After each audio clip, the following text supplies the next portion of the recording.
টেকনাফে Myanmar সীমান্তবর্তী বাংলাদেশি নাগরিকদের আতঙ্কিত হবার কোনো কারণ নেই বলে আশ্বস্ত করেছেন স্বরাষ্ট্র উপদেষ্টা জাহাঙ্গীর আলম চৌধুরী।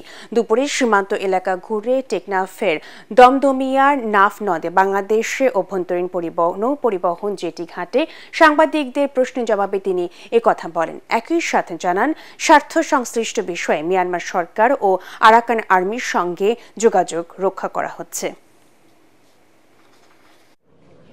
গোলাগুলি আওয়াজ কিন্তু এখানে আসে এবং অনেক সময় আমাদের এখানে কিন্তু হাতিয়ার কি বলে গুলির আইসেও কিন্তু আমাদের এখানে আহত হয়। এই জন্য আপাতত এটা বন্ধ রাখছে। পরিস্থিতিটা আরো একটু উন্নতি হলে, যেমন ধরেন এখান থেকে তাদের সরাই দেওয়া হয়েছে এই জালিয়াত দ্বীপের থেকে, অন্য এই এলাকায় হয়তো আর মাছ ধরার জন্য কোনো হয়তো সমস্যা হবে না। কিন্তু আরেকটা সমস্যা হলো যে আমাদের জেলে যারা আছে, এই জেলে ভাইদের আমি অনুরোধ করবো, আপনারা জিরো লাইন ক্রস করেন না। যে আপনারা এই জিরো লাইন ক্রস করে যে সময় পারে বেশি লোভ করতে দেয়া সবার জন্য আপনারা কিন্তু সমস্যা ক্রিয়েট করে ফেলেন।